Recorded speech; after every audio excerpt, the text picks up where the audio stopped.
Vande Mataram and welcome to Sanatana Vajra. This is the 5th episode of the series Sanatana Dharma and Bharat's War for Freedom. We are looking at how the dharmic spirit, the Sanatana Dharma, has inspired a revolution that brought us freedom. The episode might be a bit lengthy, but do watch it till the end. Yes, we might not be able to cover all the events, but such is the large scale of the freedom movement. This episode shows how the torch of revolution was handed from one boss to another boss. We spoke about the Ghadar party in the 3rd episode and also discussed how British police officer Hopkinson was positioned in Canada and became successful in creating problems to the Ghadar network. Finally, Meva Singh, a Ghadar movement revolutionary, shot him, and they also managed to eliminate British spies like Arjun Singh and Bela Singh on different occasions. But the surveillance on Ghadar members kept on increasing both in the US and Canada. Few members got arrested and many key members shifted back to Bharat and started operating from Punjab. One of such key members of this group was Ras Bihari Bose. He started his revolution as a member of Anushilan Samiti, a revolutionary group, and then joined Sardar Ajit Singh in Punjab. He met with Jitendra Mohan Chatterjee to learn about the revolutionary network and how they worked. Slowly, he became a key player in the armed revolt. He led a plan for a large-scale revolution and joined with Sachindranath Sanyal and Bhaga Jatin. Bhaga Jatin too had his entry into the revolution through Anushilan Samiti. Bhaga Jatin, born as Jyotindranath Mukherjee, got this name from his childhood incident, where he won a fight with the Bengal tiger with a small dagger and hence the name Bhaga Jatin. We shall cover the story of Anushilan Samiti in the next episode. However, Anushilan Samiti, the Bhagavad Gita, Swami Vivekananda and Sri Aurobindo became huge influence and inspiration for Ras Bihari Bose. Ras Bihari Bose and Basant Kumar Biswas led the plans to blow up Viceroy Hardinge in 1912, but luckily the Viceroy escaped with a near-death experience. The British government now shook with fear. A direct attack, and that too of this scale, on Viceroy himself was not a small event. British immediately increased the number of spies and deployed likes of Kripal Singh and took information on Ghadar members. They started arresting many members. In 1915, Ras Bihari escaped to Japan before Britishers could catch him. It was then he gave his pistol and the pocket watch to Sachindranath Sanyal as a memory for their freedom movement and their friendship. The same watch and pistol were passed on to Bhagat Singh as a legacy. They are now placed in a museum in Hardoi. Ras Bihari started gathering a large group of revolutionaries in Japan, while Bhaga Jatin became a crucial part of revolution leading the Jugantar Ashram. Ras Bihari started creating awareness with his literature also. He also addressed issues about the non-violence and non-cooperation movement and how Gandhi's ideas are not helping the freedom struggle even though it is gathering people. He also opened a branch of Hindu Mahasabha in Japan. This was started by Savarkar in India. As the literary awareness itself became a battle, Ras Bihari also started writing to create awareness about nationalism, the dharmic topics, and also about the revolution across Asia to provide inspiration. He, again, made contact with Sanyal in 1930 after Sanyal was released from 10 years of imprisonment in Kalapani. This was the second time he was imprisoned in Kalapani. After that, Ras Bihari formed the Indian Independence League along with Gyani Pritam Singh, Swami Satyananda Puri and the East Asian revolutionary groups. In 1942, he formed the Indian National Army, the Azad Hind Fauj, with revolutionaries outside India and also the soldiers who surrendered. Captain Mohan Singh became the commander-in-chief. Azad Hind Fauj now consisted of 40,000 soldiers. There are some most important points here. This IIL and INA had the help of Japanese, true, but it was not that easy to manage the interests of Japanese also. And also, Azad Hind Fauj made it very clear that after defeating the British, India will be a completely independent nation and not even Japan can demand any rule on India. I remember reading in Wikipedia where there were instances that showed as if India agreed to become a vassal state of Japan, which is clearly not true. After some time passed, Mohan Singh had some issues, few prominent members of INA, and health of Ras Bihari Bose also started deteriorating. this slowed down the activities of Indian National Army. And during this time in India, a revolutionary volcano has erupted in form of a person. He became a great power in the Indian Revolution. He led the revolution that in turn led to India's freedom. He was Netaji Subhash Chandra Bose. Netaji was 17 years old by 1914, but he did not join the revolution by that time. He, along with his friend, went away on a pilgrimage as saints without informing at home. He joined the revolution once he was back. He always had a part of his life dedicated to Sanatana Dharma and spiritual thought processes. In 1920s, a nationalistic leader called Chittaranjan Das, who was part of the Congress, had established good relations with the revolutionaries. He also shared the same belief as Lal Bal Pal that Purna Swaraj, the complete independence, can only be won with force and not by pleasing anyone. He always objected the ask of dominion status. Chittaranjan Das now inducted the young Nalinaksha Sanyal and young Subhash Chandra Bose into Congress. Nalinaksha Sanyal became one of the most important leaders to fight against the India's partition. And after 1947, he also represented India in many international conferences. Though Bose joined INC, he ran a revolutionary group called Bengal Volunteers. Binoy Basu, Badal Gupta and Dinesh Gupta were one of the young warriors from this group. These three went to Dalhousie Square and shot down Simpson, a prison commissioner. They sacrificed themselves in this attempt. The same Dalhousie Square is now named and well known as BBD Bagh in Calcutta. Coming back to Bose, he rose to prominence in both Congress and as a revolutionary. He understood that Gandhi's ideas are not suitable for winning Purna Swaraj. So, he later joined the Swaraj Party. Since this clearly makes him a big threat for British, he was arrested in 1925. In jail, he went on a 15-day fast to demand Britishers allow Hindu prisoners to perform Durga Puja celebrations, same as how Christians were celebrating the Christmas celebrations. British knew that the safety of Bose was important for their own safety and agreed to these demands. But this affected his health. The British told Bose that they would send him to Europe for treatment, but with a condition that he will not return to India till 1930. They clearly knew that Bose was going to be a key for India's freedom in both political and revolutionary ways. And they also knew they can't manage or manipulate him like how they are doing with the Congress members. Bose also knew this and he rejected this offer. Then British transferred Bose to a jail near Himalayas as the air near those mountains would help TB patients. Such is a great, rich land of India. Then later he went to Europe in 1933, but he continued writings by the name of Indian Struggle. He covered all the incidents happening in India and also pointed out the failures of Congress leaders and guided people on how they can help the revolutionaries in India's cause of freedom.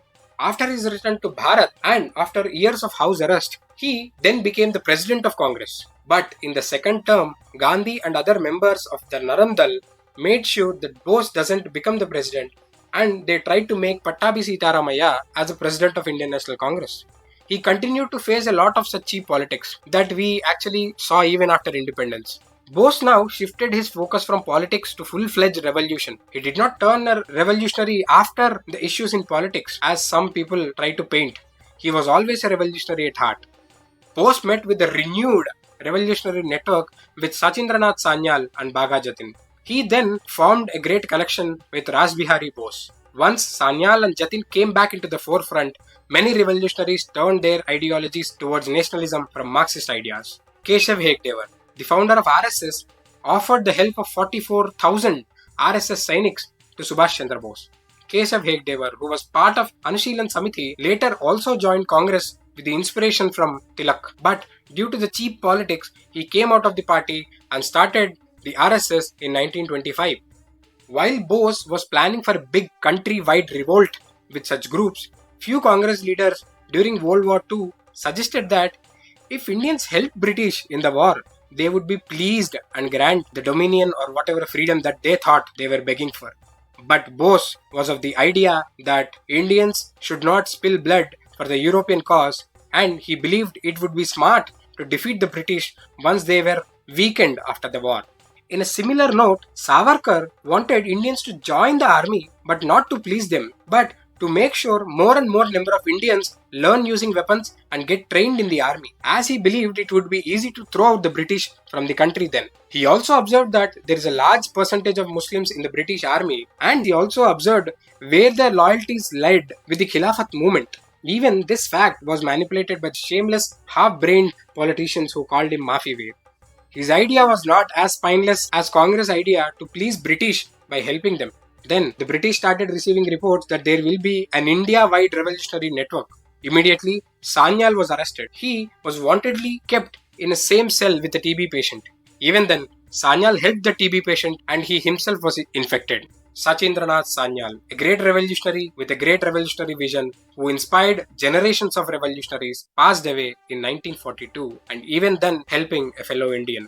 Bose was arrested again in 1940. That is when Bose went on a hunger strike till he was released. He took an oath on Kali Mata. The British clearly knew that if anything happened to Bose, Indians will ensure the destruction of British. They immediately released him but continued the surveillance.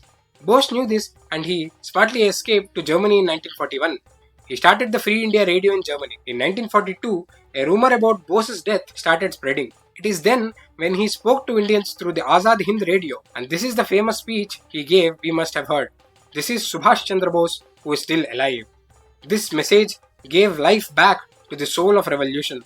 This was a time when he announced Janagana Mana as a national anthem and gave the slogan for independence as Jai Hind. This is when Subhash Chandra Bose became our beloved and pride of the nation, Netaji.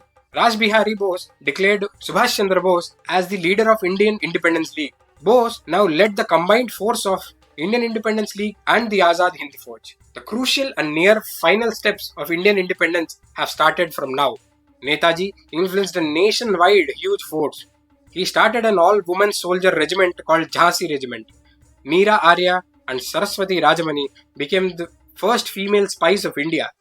They became the pride of India and their stories became a source of inspiration. Netaji gave the slogan Chalo Dilli for the final battle for freedom. In 1943, Britishers killed many people and failed the Quit India movement. Bose and the Azad Hind Fauj reached Singapore. During that time, Bose spent time on only two things. One, writing the proclamation of the independence, and other, only to meditate in Ramakrishna Mission. In October 1943, a huge IIL conference was organized. In this conference, Bose declared the provisional government of Free India. Subhash Chandra Bose became the head of this free state and Raj Bihari Bose became the supreme advisor.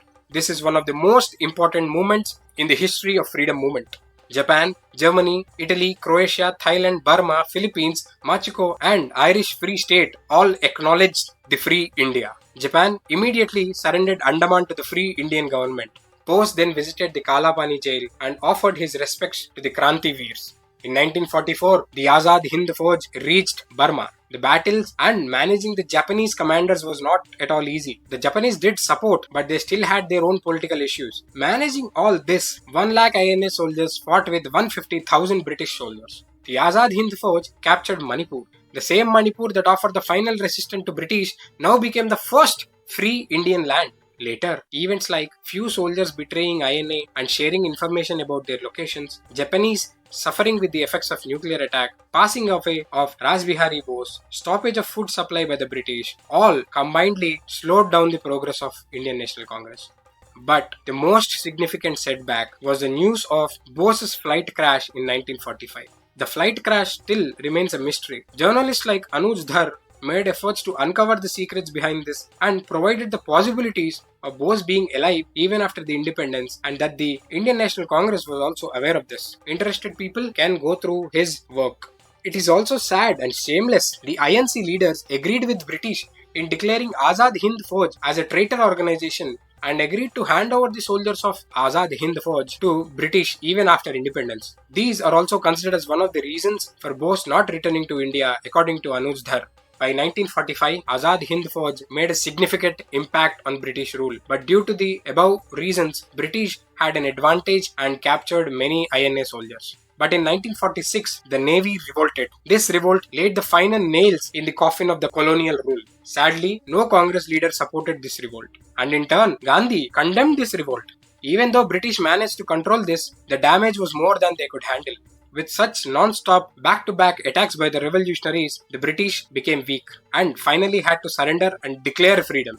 Dr. Ambedkar in his writings mentioned that the Azad Hind Fauj and the Navy revolt were the main reasons for our freedom. The then Calcutta High Court Chief Justice Phanibhushan Chakravarti, in his autobiography, wrote about an interesting conversation he had with the 1956 Prime Minister of British Attlee. In that, he told that upon asking Attlee about the reason for declaring freedom, Attlee, the Prime Minister of British, admitted that the main reason for independence of India was the Azad Hind Fauj and the Navy revolt. Further upon asking, he also told that the non-violent movement had minimal effect on the freedom movement. Though we won freedom, the INC and Gandhi could not prevent the partition. Historians believe that if Lal Bal Pal or Netaji were present, they would not have allowed this. After the declaration of freedom, INA soldiers were forced to disperse across the nation, and as they were declared as traitors and the Congress agreed to do this, many INA soldiers died without any recognition and also without any help or support in their last days. Of course, the brave children of Bharat did not fight for the glory or fame, but it is our responsibility to recognize this and know who we have to be grateful for, and the coming generations should know who to gain inspiration from. And it is a shame that they did not get any support. It is a sin to not know about their history. We all know who came to power after independence. Though we won the independence in 1947, the Dominion status was still active till 1950 according to the reports. There were letters showing that the Governor General was appointed with the permission of the British in 1948. Though few argued that the coordination was needed for transition of power, there was no logical reason to remain as a Dominion or to seek permission to appoint our own Governor General, which is our own decision, except that of the then leaders being mental slaves of the British. If only the nationalistic leaders were there and played politics same as the INC to capture power, the history and culture of India would not have been wrong like this. They would have also eliminated all the separatist ideologies too. Even British in their own history records removed all the shameful acts in their books. Same as here, they removed all the main reasons for India's freedom. The truth of revolution, war and the battle that won freedom was covered by a narrative of non-violence begging for freedom. This in turn made many generations of Indians come under a defeatist feeling through the slave education and also lose the Kshatriya, the warrior spirit among the youth. We all know how the then Congress showed invaders and colonizers as great personalities and Indian culture as a poor and backward systems, which led to a lot of people believing in a defeatist idea. We even see some idiots still today who even after seeing the proofs cannot accept the truth. This is the main reason why Sanatana Vajra focuses on myth busting, showing the glory of Hindu science and the great brave warriors of India to make people aware of our Kshatriya spirit and our glory. The next episode will be the finale of this series, in which we will cover one of the earliest revolutionary groups and a great leader who guided the revolution and also the cultural and dharmic spirit for Bharat. Until then, please share all the episodes with your friends and family, especially with young minds, to protect them from the Western propaganda and the defeatist feeling, and instill pride of the nation in them. Like and share these videos and subscribe to the channel to show your support, which is very crucial for this cause. We will meet again. Jai Sri Ram, Jai Bharat.